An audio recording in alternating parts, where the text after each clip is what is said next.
J'aurais aimé vous accueillir ce matin avec le sourire. Ce n'est pas le cas.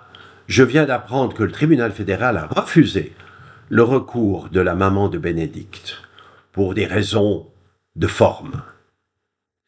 Reprenons donc l'acte 3 de cette tragédie lausannoise. Bénédicte, séparée de sa maman dès le 3e jour de vie, est placée d'autorité par l'assistante sociale dans le foyer La Pouponnière et l'Abri le 12 juin 2023. Sa maman Geneviève et toute sa famille n'ont pas le droit de les visiter, et la toute petite fille de 2 kilos qui ne boit pas est décrite comme amorphe, somnolente et sans réaction. Cela ne suffit bien sûr pas pour qu'on appelle un médecin, et 10 jours plus tard, Bénédicte est retrouvée en état de mort apparente. Elle est alors hospitalisée dans le service de néonatologie du CHUV et va y passer un mois. Par pure bonté d'âme, l'assistante sociale autorise 30 minutes de visite par jour, alors même que dans le même établissement, la doctoresse Odette Masson s'était battue en 1964, et avec succès, auprès du professeur Gauthier, pour obtenir l'accès libre des patients à leurs enfants hospitalisés. Triste retour en arrière. Bénédicte va survivre à cette nouvelle hospitalisation. Dès son retour à la Pouponnière et l'Abri, le rythme des visites de 2 fois 30 minutes par semaine, calculé, 1 heure sur 168 quand on compte la semaine, est strictement repris. La maman et sa sœur font recours auprès de la justice de paix, mais la juge de paix du Cercle de Lausanne avoue le 11 août en audience ne pas avoir eu le courage de s'opposer à la DGEJ. Cet aveu est d'une extrême gravité. Il soulève toute la question de la séparation des pouvoirs. La séparation des pouvoirs est à la base du système démocratique. Le politique ne peut ordonner au judiciaire de rendre telle ou telle décision, ne peut lui imposer de condamner ou d'innocenter telle ou telle personne. Ici, c'est la Direction générale de l'enfance et de la jeunesse qui semble donner ses ordres, ou pour le moins, qui fait une telle pression sur la justice que celle-ci n'ose pas contredire ses propositions. Après l'arbitraire de la décision de séparation, après l'arbitraire d'un placement de Bénédicte en foyer sans le moindre essai de retour à domicile, après la négligence grave et coupable du foyer d'accueil qui conduit à menacer l'existence même de l'enfant, voilà maintenant l'évidence d'une pression décisive du DGEJ, Direction générale de l'enfance et de la jeunesse, sur le fonctionnement de la justice. Et une fois encore, personne ne bouge et aucune enquête n'est diligentée. Le recours de la maman contre la décision de retrait de l'autorité maternelle est bien entendu rejeté. Et l'aveu de la juge de paix ne figure bien entendu pas au procès verbal. Il manque d'ailleurs dans le dossier quantité de documents relatifs aux différentes contraintes imposées à Geneviève, à Bénédicte et à sa famille. S'il manque, ce n'est pas faute de les avoir demandés, c'est parce qu'il y a eu refus systématique des responsables et de l'assistante sociale de les rédiger, sans trace écrite. Ce n'est plus que la parole de l'une contre la parole de l'autre, la parole d'une professionnelle contre la parole d'une béotienne. Et si les représentantes du DGEJ sont 3 à l'audience, que va peser l'avis de la seule maman ou de sa sœur? Que vont peser les propos de son avocat?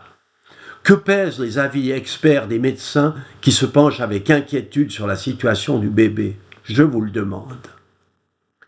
Les répercussions d'une séparation précoce de la mère et de l'enfant sont connues. Une telle mesure ne peut se justifier que dans des cas extrêmes où la vie du bébé est réellement en danger. Les arguments retenus dans le cas de Bénédicte sont d'une insoutenable futilité. Difficulté de portage. Mais une mère et son premier enfant ont besoin de quelque temps pour trouver leur harmonie de mouvement, d'autant plus si la maman sort d'une procédure chirurgicale d'urgence et présente une lourde hypertension artérielle. On peut d'ailleurs le dire de tout père qui tient son premier enfant dans les bras, j'en sais quelque chose. Mauvaise lecture des consignes. Mais les consignes ne sont le plus souvent utiles qu'à celles qui les édictent. Ce ne sont que des guides de chaque côté du chemin, ce ne sont pas des barrières. appeler son enfant mon bébé plutôt que Bénédicte. Mais l'amant appelle sa maîtresse mon bébé, mon lapin, mon canard. Cet argument nous fait toucher le fond du ridicule. Il est en revanche plus grave de constater que toute cette tragédie, car il s'agit bien d'une tragédie pour Geneviève, pour Bénédicte et leur famille, toute cette tragédie est marquée, consciemment ou non, par le refus et même le mépris, qui sont manifestés dès les premières heures par un entourage essentiellement féminin, à cette femme qui croit pouvoir se permettre d'avoir un enfant sans mari. Si c'est comme ça, on va vous prendre votre bébé pour s'en occuper nous-mêmes, pourrait en être la déduction lapidaire. Recours est déposé au tribunal cantonal contre la décision de la justice de paix, plus précisément à la chambre des curatelles, présidée elle aussi par une femme. Alors que les attendus de la décision reprennent soigneusement les déclarations des médecins, leurs doutes et leurs craintes pour l'avenir de Bénédicte, la sanction tombe à nouveau et le recours est refusé. Bénédicte doit rester à la pouponnière et à l'abri. Les frais du recours sont à la charge de la maman, tout comme d'ailleurs les frais d'hébergement de Bénédicte dans ce foyer où elle a failli laisser sa vie. Dans quel monde vivons-nous, madame, monsieur ? La lecture attentive des pièces ne laisse place à aucun doute quant à la décision à prendre, mais tout se passe comme s'il fallait avant tout éviter de discréditer, ne serait-ce que marginalement, un service de l'État.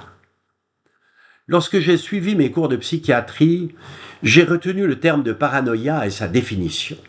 La paranoïa, c'est raisonner juste à partir de données de base erronées, ou fausses. C'est aussi s'obstiner à ne pas vouloir regarder derrière soi. C'est encore se sentir pénétré de la seule vérité. Il est plus qu'évident que la décision prise par le CAN-TEAM et l'assistante sociale du DGEJ le 2 juin est hâtive, arbitraire, disproportionnée, injustifiée. Cependant, fondée sur cette première décision, toute la procédure ultérieure va s'écarter irrémédiablement du bon sens et même du bon droit. Même l'expertise qui va être conduite en début d'année 2024 ne pourra traiter que des conséquences médicales sur Bénédicte, de sa mise en foyer et de sa séparation durable d'avec sa maman. Elle n'aura aucune valeur juridique sur ce qui s'est passé 8 mois auparavant, alors que Bénédicte n'avait que 3 jours. Merci de votre écoute et à bientôt.